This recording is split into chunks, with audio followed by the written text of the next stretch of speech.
Sir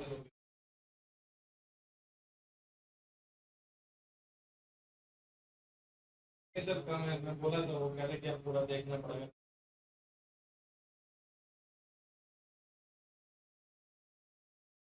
जैसे cooler लगाते हैं ना इनसे कभी थोड़ा सा वो थोड़ी दुनिया।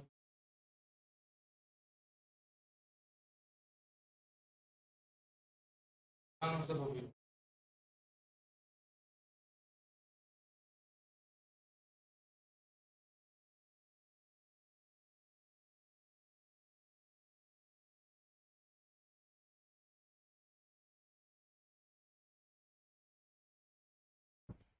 गुड इवनिंग बच्चों, कैसे हैं आप लोग? Very good evening. Good evening Mahesh. Very good evening Ravi. Good evening Brajesh. Good evening. चलिए एक बार जल्दी से बताइएगा कि साउंड वगैरह सब कुछ ठीक है। Very good evening Shyam. Good evening.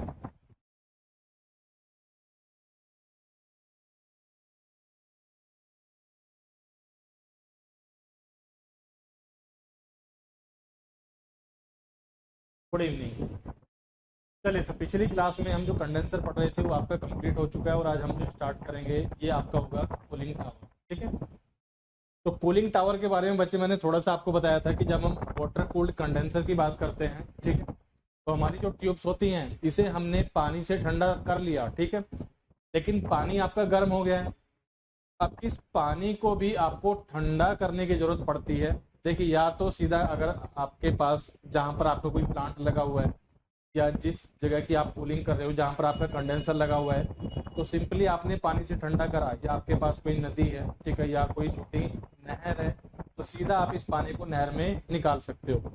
लेकिन अगर पानी आपके पास लिमिटेड मात्रा में है और आपके पास कोई ऐसा सिंक नहीं है जिसमें आप इस पानी को बहा सको, तो उस केस में आपको पानी को भी अलग से ठंडा करने की जरूरत पड़ती है। ठीक है, तो इसी वजह से हमें जो जरूरत पड़ती है ये हमें पड़ने वाली है कूलिंग टावर की। कूलिंग को जैसे कि आप जानते हैं हिंदी में शीतलन कहते हैं, या सिंपल कभी कभी आपको ये सीधा कूलिंग टावर भी लिखा दिख सकता है।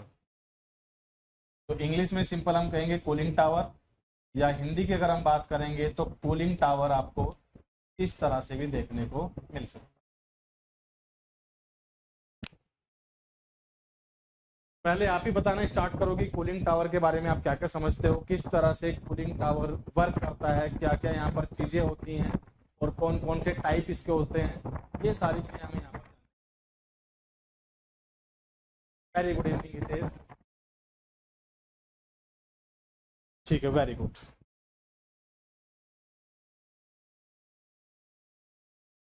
चलिए बहुत अच्छे। ठीक है, तो क्या है, कूलिंग टावर की जरूरत कहाँ पर पड़ती है? जहां पर पानी आपका लिमिटेड मात्रा में है, उसी पानी को आपको क्या कराना है, सर्कुलेट कराना है। आपके पास इतना पानी नहीं है, अगर नदी है, नहर है, सिंपली आप क्या करोगे, आपने नदी या नहर से पानी लिया, बाद में उसी में ही छोड़ दिया, तो आपको इसे निकालने में, डिस्पोजल में कोई समस्या नहीं आने वाली है। यही चीज़ मैंने आपको बताई थी एयर कूल्ड कंडेंसर का, जब हम वाटर कूल्ड कंडेंसर से कंपैरिजन कर रहे थे, तो एयर कूल्ड कंडेंसर में ये थोड़ी सी खासियत होती है। ये किसकी एडवांटेज होती है? क्योंकि वहां पर एयर के डिस्पोजल की प्रॉब्लम नहीं होती है। सिंपली आपने, जैसे आपके घर के पास एसी जो लगा होगा, ठीक है, आपके रूम में जो एसी लगा होगा, सिंपली वो गर्मी को एयर में निकाल रहा होगा, जो गर्मी है वो एयर में एग्जॉस्ट हो रही होगी, तो कोई समस्या नहीं है, क्योंकि हमारा जो वातावरण है, हमारा जो एटमोसफेयर है, वो इतना बड़ा है कि इस ऊष्मा की छोटी सी मात्रा को आसानी से एब्जॉर्व कर सकता है, अवशोषित कर सकता है। वहीं अगर हम वाटर कूल कंडेंसर की बात करते हैं, तो पानी का जो हमारे पास सोर्स रहेगा, तो एक तो मैंने आपको बता दिया, नदी या नहर हमारे पास है, तो हमने लिया, ठीक है, आपके कोई नदी है, इस तरह से कोई नदी जा रही है, ठीक है, आपने अपना यहाँ पर प्लांट लगाया और यहाँ से आपने पानी लिया जो ठंडा पानी था, ठीक है, और आपने कंडेंसर को कैसा कर लिया, कूल कर लिया, फिर यहाँ से जो पानी निकला ये गर्म पानी निकला और आपने इसे आगे बहा दिया, तो कोई भी समस्या होने वाली नहीं है। लेकिन अगर आपके पास पानी लिमिटेड मात्रा में है, ठीक है, ये आपका क्या हो गया, सोर्स हो गया जहाँ से आप पानी लेना चाहते हो, और ये आपका यहाँ पर प्लांट लगा हुआ है, तो इस केस में आप क्या करोगे, पानी यहाँ से लोगे, पानी गया और घूमकर पानी फिर से वापस में आना है, लेकिन अगर आप इस पानी को, यहाँ से जो पानी निकल रहा है, इसे अगर ठंडा नहीं करोगे तो उस केस में इस पानी का टेम्परेचर लगातार बढ़ता जाएगा और कूलिंग कैपेसिटी आपके प्लांट की जो हो सकती है, या जहाँ पर आपको जितनी कूलिंग की रिक्वायरमेंट है उतना प्लांट नहीं करने वाला है। तो इसी वजह से हमें जो जरूरत पड़ती है, ये जरूरत पड़ने वाली है कूलिंग टावर। बोलो भाई, इतनी बात आपको समझ में आई या नहीं आती? चलिए, तो एक एक करके सारे पॉइंट समझ लेते हैं और किस तरह से क्वेश्चन बनेंगे उसका भी डिस्कशन हम लोग कर लेंगे। तो सबसे पहला वही है जो मैंने आपको भी बताया, cooling tower. The use of cooling tower is made when water cooled condensers are desired and water is scarce और एक्सपेंसिव। ठीक है, तो कूलिंग टावर की जरूरत कहां पर पड़ती है? जब हम वाटर कूल्ड कंडेंसर की बात करते हैं, क्योंकि कंडेंसर की जो कूलिंग की जाती है यहाँ पर पानी से की जाती है। ठीक है, दूसरा पानी कैसा है? पानी यहाँ पर कम मात्रा में है। दूसरा, पानी की कॉस्ट, अगर आप और पानी रखना चाहते हो तो इसकी कॉस्ट आपको ज्यादा पड़ने वाली है। कूलिंग टावरों का उपयोग तब किया जाता है जब वाटर कूल्ड कंडेंसर वांछित होते हैं और पानी दुर्लभ यानी कि कम मात्रा में होगा, या अगर आप और पानी लेना चाहते हो तो इसकी कॉस्ट आपको ज्यादा पड़ने वाली है। तो उस केस में हम जो इस्तेमाल करते हैं, कूलिंग टावर का इस्तेमाल करते हैं। A cooling tower is an enclosed tower-like structure through which atmospheric air circulate to cool large quantity of warm water by direct contact। ठीक है, तो जैसे कि कल मैंने आपको भी बताया था किस तरह से पूरा अरेंजमेंट होता है। ठीक है, और यहाँ पर आप क्या करते हो, किसी पाइप से पानी को लेकर आओगे और यहाँ से पानी गिरना स्टार्ट करता है। ठीक है, पानी की स्प्रे गिरना स्टार्ट करती है और नीचे से आती है हवा। ठीक है, और हवा जब पानी के साथ मिलेगी तो यहाँ पर ये लेटेंट हीट को क्या कर देती है? ट्रांसफर कर देती है, या पानी के अंदर जो गर्मी होगी इसे हवा अपने साथ लेकर चली जाती है। यहाँ पर क्या होता है? Cooling tower is an enclose tower like structure through which atmospheric air circulate. तो पानी को ठंडा करने के लिए यहाँ पर किसका इस्तेमाल करते हैं? पानी को ठंडा करने के लिए हम आपके वातावरण में, वायुमंडल में जो हवा होती है, इसका इस्तेमाल किया जाता है। एक कूलिंग टावर एक बंद टावर जैसी संरचना है जिसके माध्यम से वायुमंडलीय हवा सीधे संपर्क द्वारा बड़ी मात्रा में गर्म पानी को ठंडा करने के लिए परिचालित होती है। एक बार मैं आपको फिगर दिखाता हूं कि इस कूलिंग टावर का फिगर आपको किस तरह से देखने को मिल सकता है। तो एक बहुत आसान सा कूलिंग टावर आपके सामने है। वैसे तो अलग अलग प्रकार के कूलिंग टावर होते हैं, जैसे कि ये एग्जांपल है नेचुरल ड्रॉट टावर का। इसके अलावा आपका मैकेनिकल ड्रॉट टावर भी होते हैं। ठीक है, जहां पर फैन वगैरह का इस्तेमाल किया जाता है वहां पर आप मैकेनिकल ड्रॉट टावर बोलते हो। लेकिन जहां पर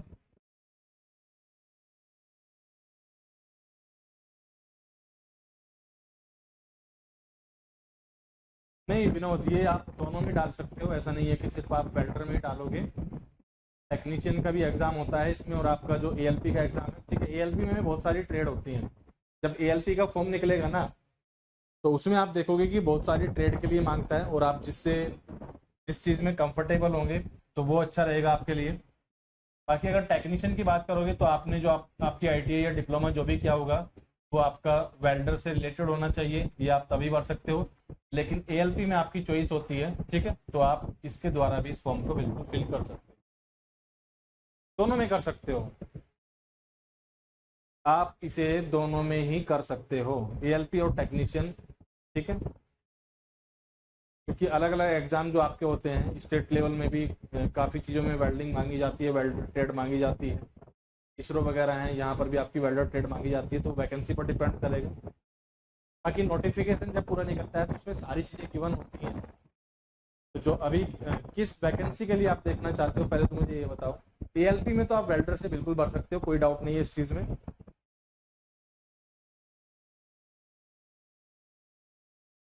एएलपी का तो आप बिल्कुल फॉर्म फिल कर सकते हो वेल्डर ट्रेड के साथ। लेकिन बाकी के जो एग्जाम होते हैं, आप देखिए दूसरा ये वैकेंसी पर भी डिपेंड करेगा। अब जब नोटिफिकेशन निकलेगा तब उससे पूरा क्लैरिटी आती है। मान लिया वेल्डर की उनके पास वैकेंसी ही नहीं है, वेल्डर ट्रेड की अगर वैकेंसी नहीं है, वो कहानी अलग होती है। अदरवाइज आप दोनों के लिए बिल्कुल जा सकते हो, इसमें कोई भी संदेह आपको नहीं रखना है। चलिए, बाकी आप फर्स्ट टाइम क्लास में दिखे हो तो पहले एक बार बताओ कि आपका एडमिशन कब का है। और दूसरा आपकी तैयारी कैसी चल रही है, कितनी क्लासेस आप कवर कर चुके हो, क्या आपके डाउट्स हैं या नहीं।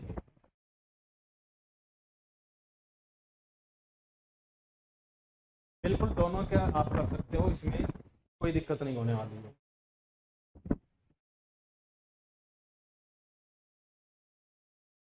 ठीक है, वेरी गुड। चलिए, तो कूलिंग टावर की हम बात कर रहे हैं, तो कूलिंग टावर में मैंने आपको बताया, ठीक है, कि जहाँ पर पानी दुर्लभ है, ठीक है, दूसरा पानी की कॉस्ट ज़्यादा पड़ती है, या आपके पास ऐसे साधन नहीं है कि जो गर्म पानी आप सीधा उसे डिस्पोज कर सको और उसकी जगह ठंडा पानी ला सको, तो यहाँ पर किसी न किसी मेथड से, किसी न किसी तरीके से हमें इसे गर्म पानी को ठंडा करने की जरूरत पड़ती है। वेरी गुड, चलिए, तो काफ़ी अच्छी बात है। इस गर्म पानी को हमें ठंडा करने की जरूरत पड़ती है और इसी के लिए हम इस्तेमाल करते हैं कूलिंग टावर का। फिर बात आती है कि कूलिंग टावर में ऐसा हम क्या करते हैं कि जो गर्म पानी होता है ठंडा हो जाता है, तो बच्चे कूलिंग टावर में हम एयर का सर्कुलेशन कराते हैं, एयर को सर्कुलेट कराते हैं, ठीक है, और एयर की हेल्प से इस गर्म पानी को हम ठंडा कर सकते हैं, ठीक है।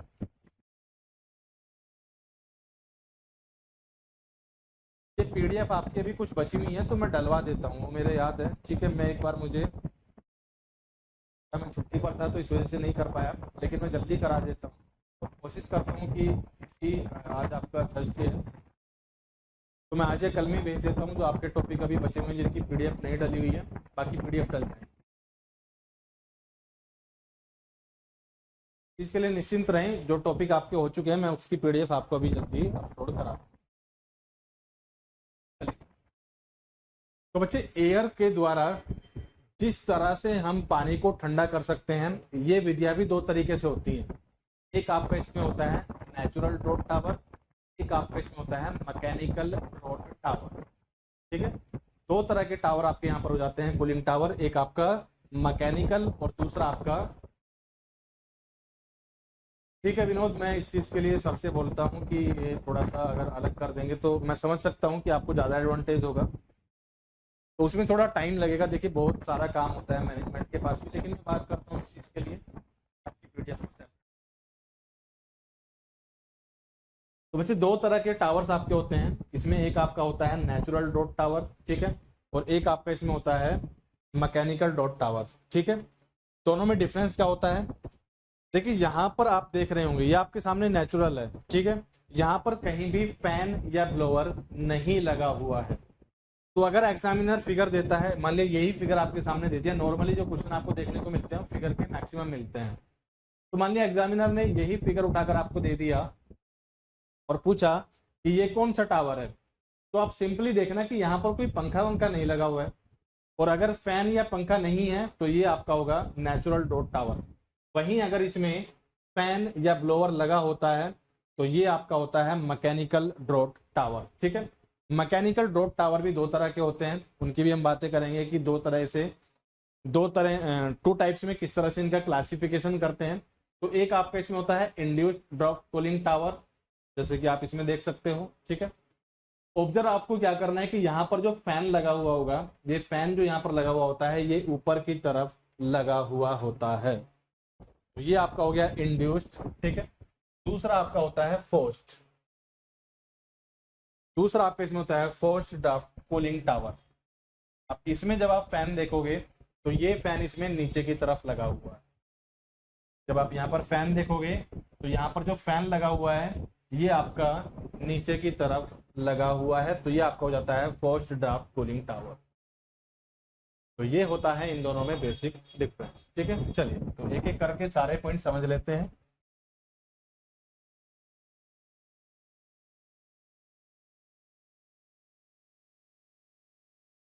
तो कूलिंग टावर की हमें जरूरत पड़ती है वाटर कूल्ड कंडेंसर के साथ, क्योंकि कंडेंसर की कूलिंग यहाँ पर पानी से करते हैं। कंडेंसर को तो हमने कूल कर दिया, लेकिन पानी हो जाता है गर्म, ठीक है।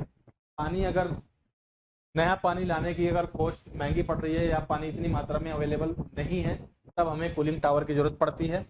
कूलिंग टावर में पानी को जो ठंडा किया जाता है ये एटमॉस्फेरिक एयर से हम इसे ठंडा करते हैं,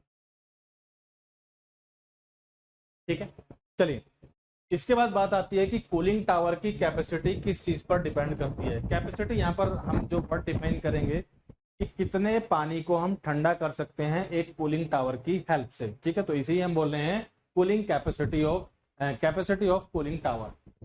the capacity of cooling tower depends upon the amount of evaporation of water that take place which in turns depends upon the following factor. और जैसे कि लास्ट क्लास में मैंने आपको बताया था कि पानी जैसे ही हवा से मिलता है, ठीक है, तो यहाँ पर इवेपोरेशन होता है और हवा अपने साथ कुछ मात्रा वाष्प की यानी कि वेपर की लेकर चली जाती है, जिस वजह से कूलिंग प्रोड्यूस होती है। तो ये आपका डिपेंड करने वाला है amount of surface of water expose to air, ठीक है। जो पानी है इसकी सतह कितनी हवा के संपर्क में आती है, सतह जितनी ज्यादा होगी उतना ही यहाँ पर हीट का ट्रांसफर होने वाला है। कल भी मैंने आपको बताया था कि अगर सरफेस छोटी है, अगर सतह छोटी है तो वहां पर हीट ट्रांसफर कम होगा, अगर सतह बड़ी है तो वहां पर हीट ट्रांसफर ज्यादा होने वाला है, ठीक है। तो साइज जितना बड़ा हम करते जाएंगे उतनी ही कूलिंग कैपेसिटी बढ़ती जाएगी। लेकिन साइज भी ऐसा नहीं है कि आप बहुत बड़ा कर दोगे, क्योंकि किसी चीज का आकार ज्यादा करने के लिए आपको स्पेस की जरूरत पड़ने वाली है, जगह की जरूरत पड़ने वाली है।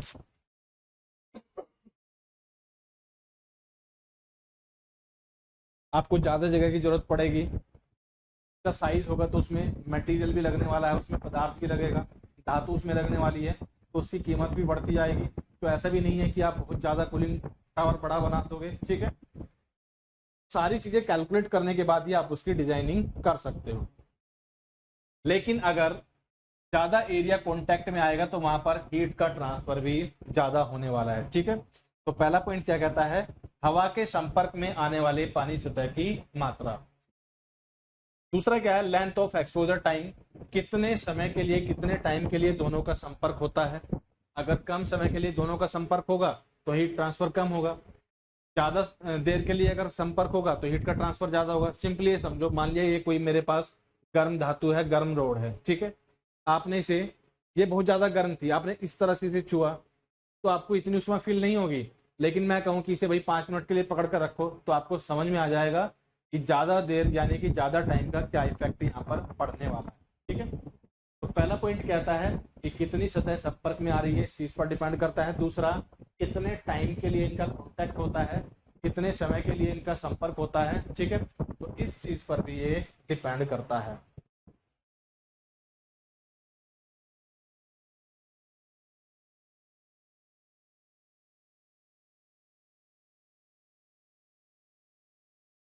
संपर्क समय, तो संपर्क समय पर भी ये चीज बिल्कुल डिपेंड करने वाली है, ठीक है। पहले क्या कहता है, amount of surface of water expose to air, and second कहता है संपर्क समय। तीसरे पॉइंट की अगर हम बात करेंगे तो तीसरा डिपेंड करता है वेलोसिटी पर, ठीक है। तो वेलोसिटी अगर ज्यादा है तो उस केस में भी यहाँ पर कूलिंग टावर की कैपेसिटी बढ़ जाएगी। Velocity of air passing over the water droplets formed in the cooling towers, ठीक है।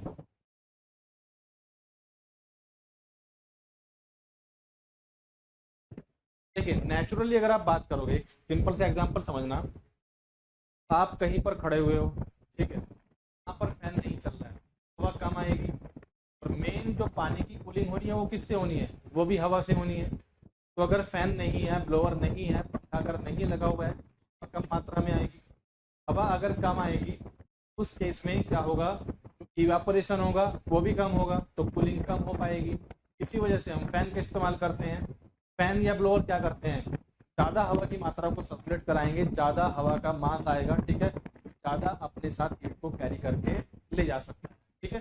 तो एयर की जो वेलोसिटी होगी फैन से बेसिकली बढ़ेगी, और ये इस चीज पर भी बिल्कुल डिपेंड करने वाला है, ठीक है। तो शीतलन शक्तियों में बनने वाली पानी की बूंदों के ऊपर से गुजरने वाली हवा का वेग। और फोर्थ पॉइंट यहाँ पर क्या है, wet bulb temperature. Wet bulb temperature क्या होता है, मैं आपको साइकोमेट्री में बिल्कुल बता चुका हूँ, और ये इंपॉर्टेंट पॉइंट है, पेपर में बहुत बार सीधा सीधा पूछा जाता है। Wet bulb temperature, dry bulb temperature क्या होते हैं, ये आप भली भांति जान चुके हैं। और कूलिंग टावर की जो कैपेसिटी होती है ये वेट बल्ब टेम्परेचर यानी कि WBT पर बिल्कुल डिपेंड करने वाली है, ठीक है। वेट बल्ब टेम्परेचर को शॉर्ट फॉर्म में हम क्या लिख देते हैं, इसे WBT लिख दिया जाता है।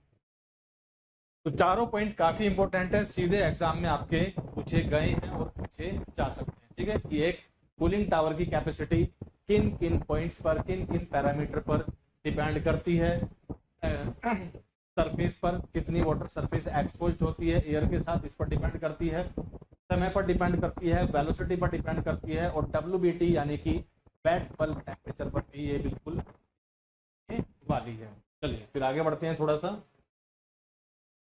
इसके बाद अगर बच्चे हम बात करें तो कूलिंग टावर में पानी के बीच में और हवा के बीच में जो हीट का ट्रांसफर हो सकता है, ये बेसिकली 3 विधियों द्वारा हो सकता है। ठीक है, तीनों को आपको नाम याद रखने हैं और साथ ही साथ किस तरह से होता है ये चीज भी आपको याद रखनी है। तो पहला इसमें जो मेथड होता है ये आपका होता है ड्राई कूलिंग टावर। पहला जो मेथड है ये आपका कौन सा है, ड्राई कूलिंग टावर। ठीक है, ये आपकी क्या है, हीट ट्रांसफर के मेथड्स हैं यानी कि तरीके हैं। और पहला मेथड इसमें कौन सा है, ड्राई कूलिंग टावर। अब इस ड्राई वर्ड से आप कुछ कुछ समझ जाओगे। ठीक है, ड्राई क्या होता है, अगर हिंदी में ड्राई वर्ड की बात करेंगे तो इसका मतलब होता है शुष्क। और कोई शुष्क चीज कब होती है, ठीक है, जब उसमें नमी ना हो, जब उसमें पानी ना हो। ठीक है, तो जहां पर पानी का और हवा का सीधे कांटेक्ट नहीं होता है, ठीक है, इसे हम बोलते हैं ड्राई कूलिंग टावर। ठीक है, यानी कि एक पाइप के अंदर से हम पानी लेकर गए और ऊपर से हवा इसमें बह रही है, तो यहाँ पर पानी और हवा सीधे एक साथ मिक्स नहीं हुए।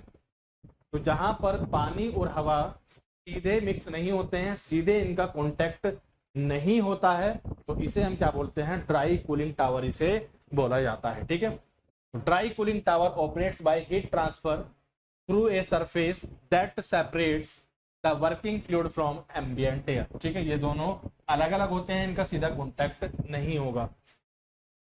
Such as in a tube to air heat exchanger utilizing convecting heat transfer, they do not use evaporation। तो भैया जब पानी हवा के साथ मिला ही नहीं तो इवेपोरेशन भी नहीं हुआ। जब पानी हवा के साथ मिलता तभी तो इवेपोरेशन होता। यहाँ पर पानी हवा के साथ मिला ही नहीं है तो इवेपोरेशन भी नहीं होगा। तो इसका मतलब क्या है कि यहाँ पर जो कूलिंग कैपेसिटी है वो भी कम रहने वाली है। लेकिन ड्राई वर्ड हम यूज कर रहे हैं क्योंकि यहाँ पर हवा पानी के साथ सीधी नहीं मिलती है।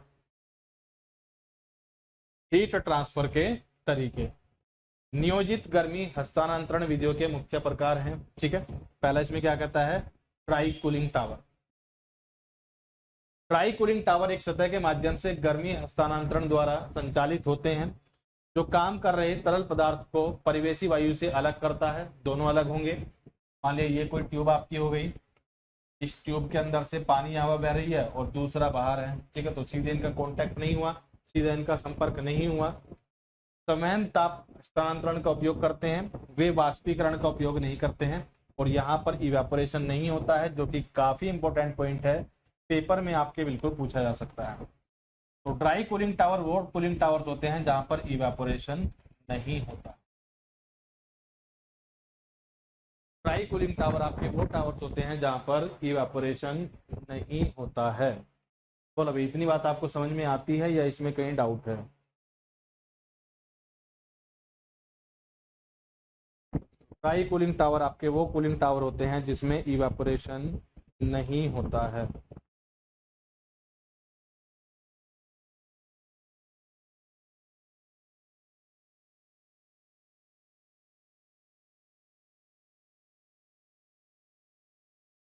पानी और हवा का सीधा संपर्क नहीं होने वाला है। पानी और हवा का सीधा संपर्क अगर नहीं होगा तो इवेपोरेशन यानी कि वाष्पीकरण भी नहीं होगा। ठीक है, तो यहाँ पर कूलिंग कैपेसिटी कम रहने वाली है।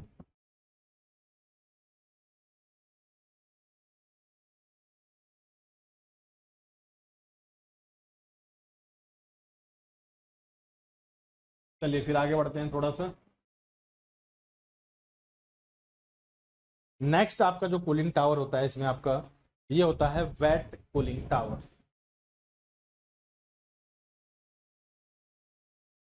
तो वेट का मतलब ही आप समझ जाओगे। ठीक है, वेट क्या होता है, गीला।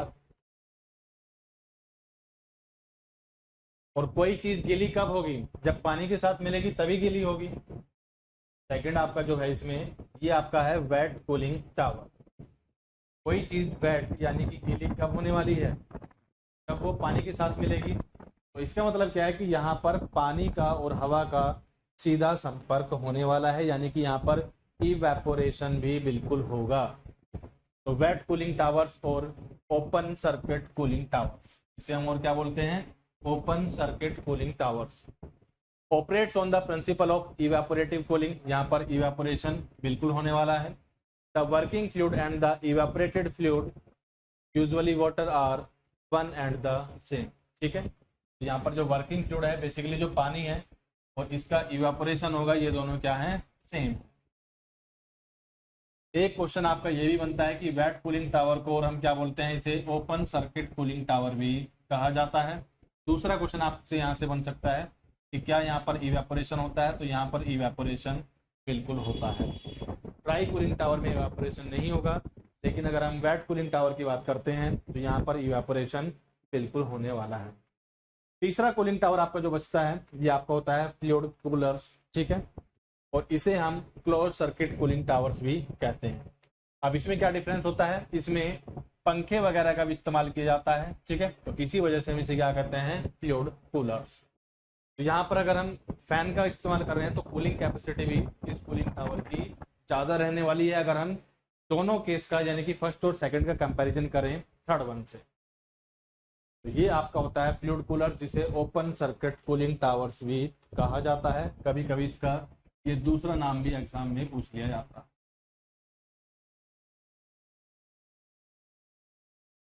ठीक है, किस तरह से हीट ट्रांसफर हो सकता है, उसके अकॉर्डिंग आपके तीन तरह के कूलिंग टावर्स हो गए। First one is the dry, second one is the wet and third one is the fluid towers. Wet cooling towers को ओपन सर्किट कूलिंग टावर्स भी कहा जाता है, और अगर इसकी हम बात करेंगे क्लोज सर्किट कूलिंग टावर्स कहेंगे। और इसमें फैन वगैरह का इस्तेमाल बिल्कुल। चलिए फिर थोड़ा सा आगे हम बढ़ें, तो फिर किस तरह से हवा का सर्कुलेशन हम कर सकते हैं। ठीक है, इसके अकॉर्डिंग आपके दो तरह के कूलिंग टावर्स हो सकते हैं। एक आपका इसमें होता है नेचुरल ड्राफ्ट कूलिंग टावर्स, और दूसरा इसमें होता है mechanical draft cooling tower. On the basis of air circulation, cooling towers are classified as first one is the natural draft towers, और दूसरी की अगर हम बात करेंगे तो ये आपका मैकेनिकल ड्राफ्ट टावर्स हो सकता है। वायु परिसंचरण के आधार पर कूलिंग टावरों को वर्गीकृत किया गया है। प्राकृतिक ड्राफ्ट टावर और दूसरा इसमें होता है मैकेनिकल ड्राफ्ट टावर। कभी कभी सीधा आपसे ये नाम भी पूछ सकता है। ठीक है, कि एयर सर्कुलेशन के अकॉर्डिंग हमारे कितने तरह के कूलिंग टावर्स हो सकते हैं, तो ये आपके दो तरह के कूलिंग टावर्स हो सकते हैं, नेचुरल यानी कि प्राकृतिक रूप से, और मैकेनिकल ड्राफ्ट टावर यानी कि जहां पर हम फैन या ब्लोअर का इस्तेमाल करने वाले, फैन और ब्लोअर का इस्तेमाल करने वाले।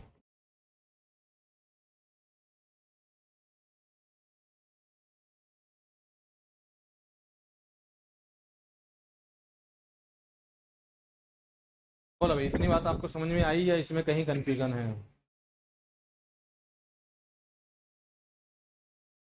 ठीक है, वह वेरी गुड, अगर आपको आती है तो ये काफ़ी अच्छी बात है।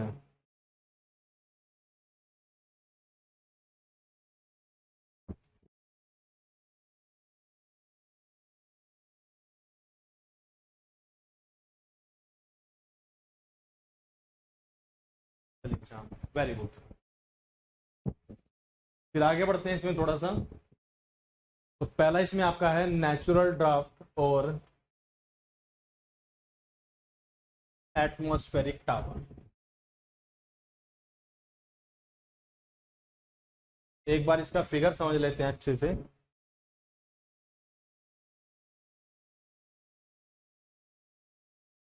तो ये जो आपको गिवन है ये आपका है नेचुरल ड्राफ्ट और एटमॉस्फेरिक टावर। ठीक है, इसमें किसी भी फैन वगैरह का इस्तेमाल नहीं करते हैं। तो यहाँ पर होता क्या है, सिंपली ऊपर से पानी का छिड़काव होता है स्प्रे की फॉर्म में। ठीक है, पानी नीचे की तरफ गिरेगा और बीच बीच में जो हवा मौजूद होगी, पानी इनके साथ मिलेगा और इवेपोरेट हो जाएगा।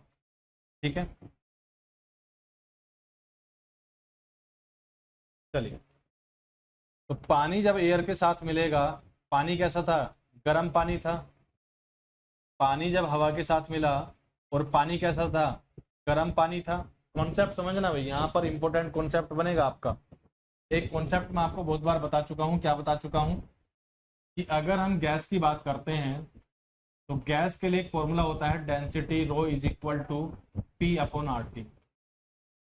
ये फॉर्मूला हमें क्या बताता है कि अगर किसी चीज का तापमान इंक्रीज करेगा तो डेंसिटी क्या करती है, डिक्रीज करती है। ठीक है, इसी तरह से अगर हम बात करें गैस की, तो गैस गर्म करने पर कैसी हो जाती हैं, हल्की हो जाती हैं।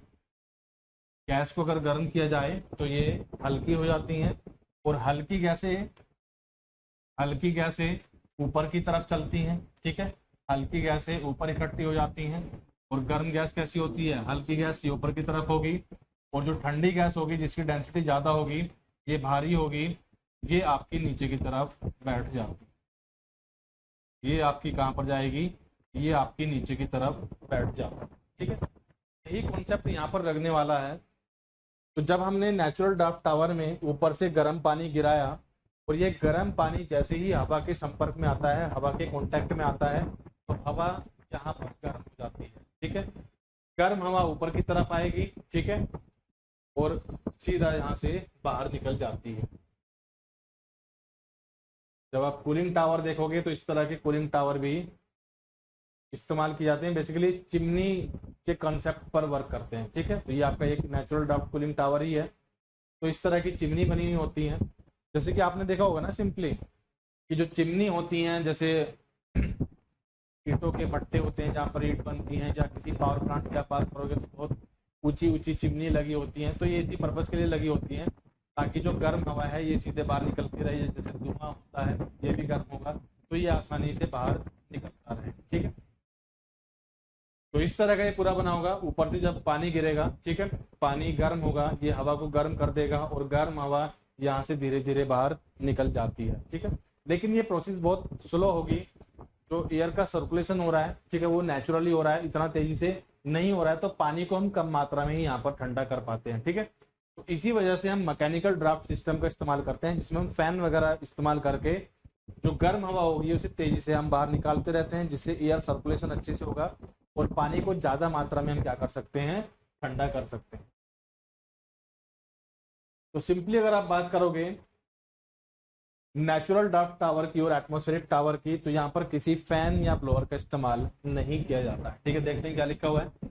It utilises buoyancy while a tall chimney from moist air naturally rises due to its density being lower compared to the dry, ठीक है, cooler outside air. Warm moist air is less dense than dry air at the same pressure. This produces an upward current of air through the tower. ठीक है, same वही चीजें जो मैंने आपको बताई है।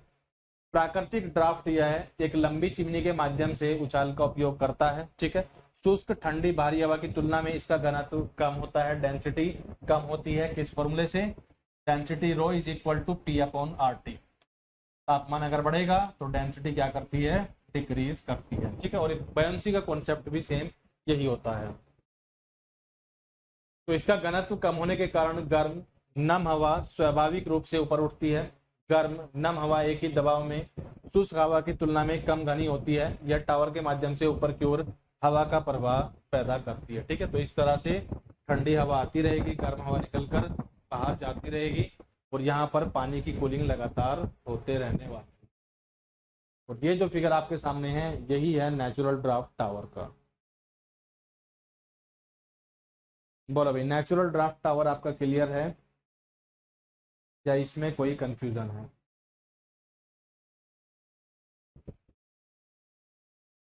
बहुत आसान से सिंपल से कंसेप्ट हैं, क्वेश्चन देखोगे तो और भी आसान है। ठीक है, तो आज लगभग जितना इसमें कंप्लीट होगा, कल एक क्लास और लेंगे। ठीक है, और आपका कूलिंग टावर यहाँ पर कंप्लीट हो जाएगा। कल की क्लास में थोड़ी सी थ्योरी और क्वेश्चन करा देंगे तो आपका कूलिंग टावर यहाँ से कंप्लीट हो जाएगा।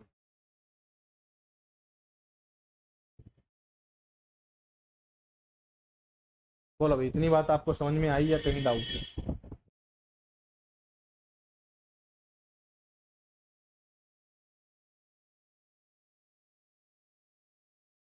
चलिए फिर नेक्स्ट बढ़ते हैं हम यहाँ पर मैकेनिकल ड्राफ्ट कूलिंग टावर की तरफ। तो जैसे ही मैकेनिकल वर्ड आता है, तो मैकेनिकल वर्ड आते ही सीधा समझ जाना कि भाई इसमें तो फैन या ब्लोअर लगा होगा। जैसे ही आप इसमें देखोगे मैकेनिकल ड्राफ्ट कूलिंग टावर, तो इसमें आपका फैन या ब्लोअर बिल्कुल लगा हुआ होगा। Mechanical draft it uses power driven fan motors to force और draw air through the towers. ठीक है, तो इसमें फैन या ब्लोअर का इस्तेमाल किया जाता है। The draft can be induced draft और फोर्स्ड ड्राफ्ट। तो इसे टू टाइप्स में हम क्लासीफाई कर सकते हैं। ठीक है, अगर आप मैकेनिकल ड्राफ्ट कूलिंग टावर्स की बात करोगे, अगर आप बात करोगे मैकेनिकल ड्राफ्ट कूलिंग टावर की, अगर आप इसमें बात करते हो मैकेनिकल ड्राफ्ट कूलिंग टावर्स की, तो इसे फर्दर दो पार्ट में आप तोड़ सकते हो। एक आपका इसमें हो गया इंड्यूस्ड ड्राफ्ट,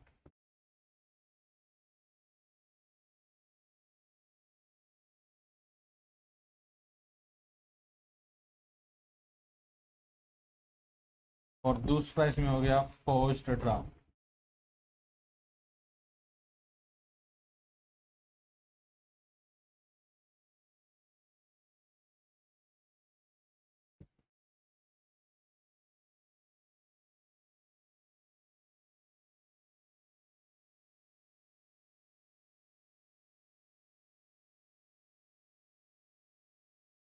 एक आपका इसमें हो गया मैकेनिकल ड्राफ्ट कूलिंग टावर, और एक आपका इसमें होने वाला है फोर्स्ड ड्राफ्ट कूलिंग टावर्स। तो मैकेनिकल ड्राफ्ट यह है टावर के माध्यम से हवा को मजबूर करने या खींचने के लिए बिजली से चलने वाले पंखे की मोटरों का उपयोग करता है। ठीक है,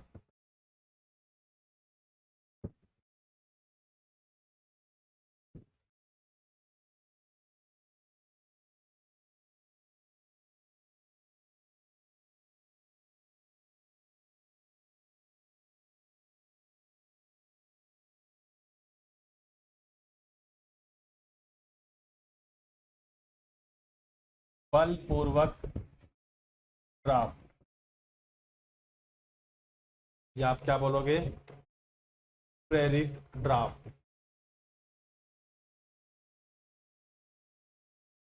इंड्यूस्ड का हिंदी में अगर मीनिंग निकालोगे, इंड्यूस्ड का हिंदी में जो मीनिंग होता है ये आपका होता है प्रेरित।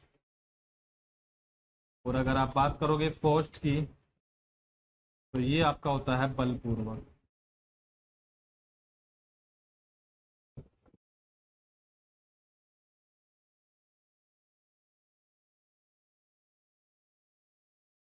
मैकेनिकल ड्राफ्ट क्या हुआ, जहां पर फैन या ब्लोअर का इस्तेमाल कर सकते हैं। ये दो टाइप्स के होते हैं, एक आपका इसमें इंड्यूस्ड ड्राफ्ट कूलिंग टावर होता है, और एक आपका इसमें फोर्स्ड ड्राफ्ट कूलिंग टावर होता है। चलिए फिर थोड़ा सा आगे बढ़े। तो सबसे पहले हम बात करेंगे इसमें इंड्यूस्ड ड्राफ्ट की। तो सिंपल जो डिफरेंस है मैं आपको एक बार समझा देता हूँ। ठीक है, चलिए। तो इंड्यूस्ड ड्राफ्ट कूलिंग टावर में क्या रहने वाला है, इसमें जो फैन लगा हुआ है, जो पंखा लगा हुआ है, ये ऊपर की तरफ लगा होता है, और ये क्या करता है, जो गर्म हवा आएगी, भाई पानी गिरा, ठीक है, पानी गिरा, पानी हवा के संपर्क में आया, हवा गर्म हो गई, और गर्म हवा ऊपर उठकर आती रहेगी, तो ये फैन क्या करेगा, इस गर्म हवा को खींचकर यहाँ से बाहर निकाल देता है। ठीक है, तो इसे ही हम कहते हैं इंड्यूस्ड ड्राफ्ट कूलिंग टावर।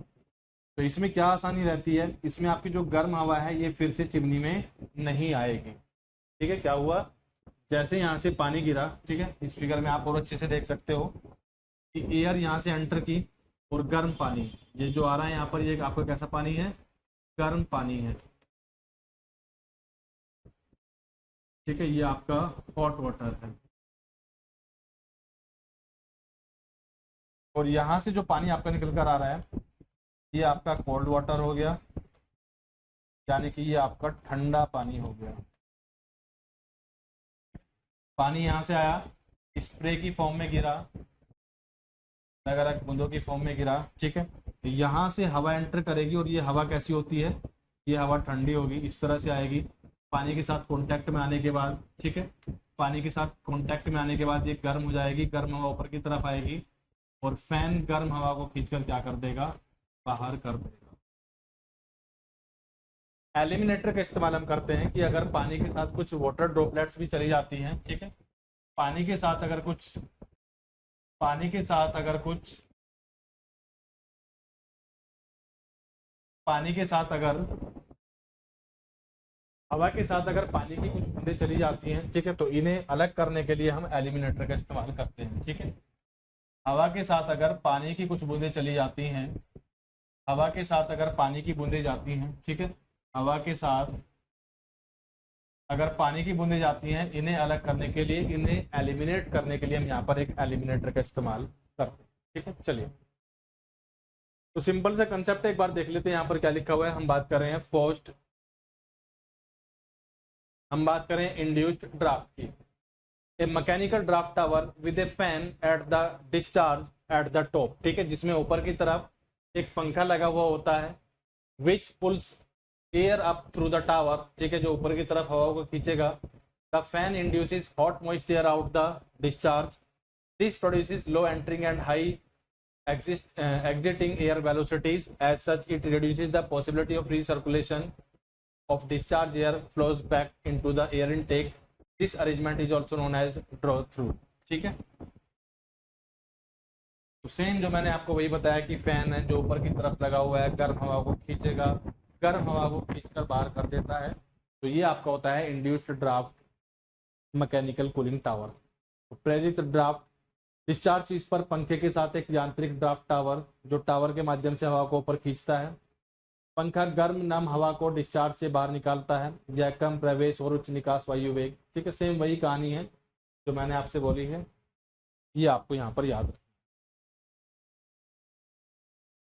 चलिए बोलो भाई, इतनी बात आपको समझ में आई या इसमें कोई कहानी?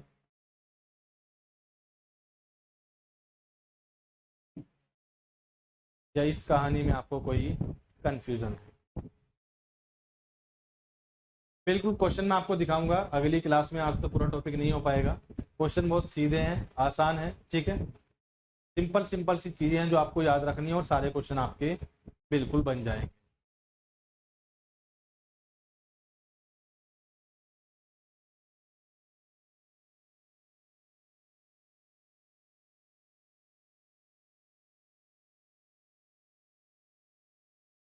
चलिए फिर आगे बढ़ते हैं थोड़ा सा। नेक्स्ट आपका आता है इसमें फोर्स्ड ड्राफ्ट। और फोर्स्ड ड्राफ्ट जैसे कि मैंने आपको बताया था कि इसमें जो पंखा लगा हुआ है ये आपका नीचे की तरफ लगा हुआ है, ठीक है, यहाँ से आपका पानी आया, ऊपर से आपका पानी आया, कैसा पानी होगा? गर्म पानी होगा। और यहाँ से जो पानी निकलेगा ठंडा पानी निकलेगा, ठीक है।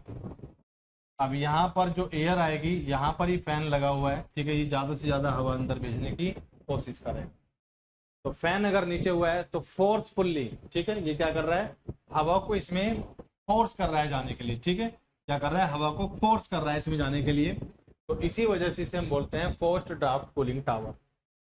यह इसके अंदर हवा को जाने के लिए फोर्स कर रहा है, इसी वजह से इसे हम बोलते हैं फोर्स्ड ड्राफ्ट कूलिंग टावर। तो फोर्स्ड ड्राफ्ट की अगर हम बात करेंगे, a mechanical draft tower with a blower type fan at the intake, the fan forces air into the tower, ठीक है, फैन क्या करता है? एयर को फोर्स करता है टावर में जाने के लिए, creating high entering and low exiting air velocities, ठीक है, जो एंटरिंग पर वेलोसिटी होगी, जब हवा इसके अंदर घुस रही होगी तो यहाँ पर हवा का वेग कैसा होगा? ज़्यादा होगा। हवा का वेग यहाँ पर कैसा रहेगा? ज़्यादा होगा, क्योंकि यहाँ पर फैन लगा हुआ है। ये फैन क्या करेगा? बहुत ज़्यादा वेलोसिटी से इसके अंदर हवा को लेकर जाएगा, ठीक है,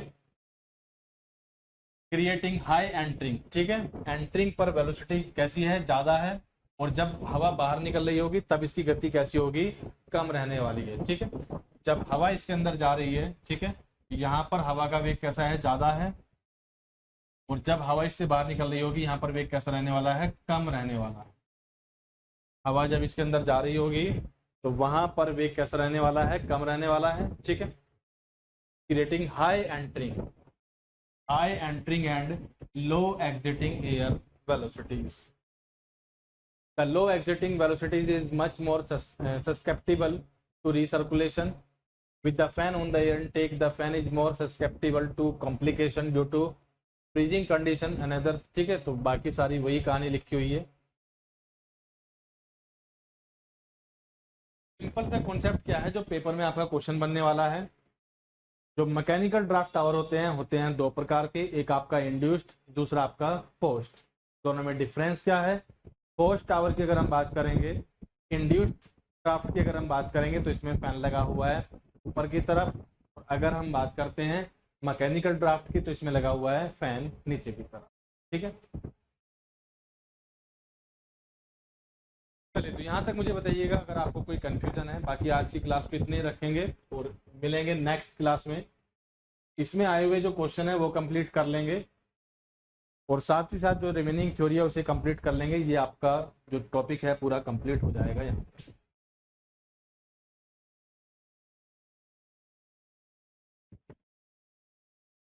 चलो ये सारे पॉइंट्स आपके क्लियर हुए या इनमें कहीं डाउट है?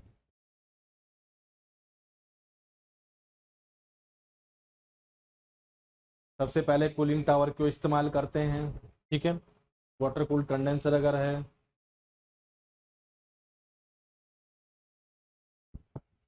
कूलिंग टावर की कैपेसिटी क्या होती है, किन किन पॉइंट्स पर डिपेंड करती है, heat transfer dry cooling towers क्या है, वेट कूलिंग टावर्स क्या है, फ्लूइड कूलर्स क्या है।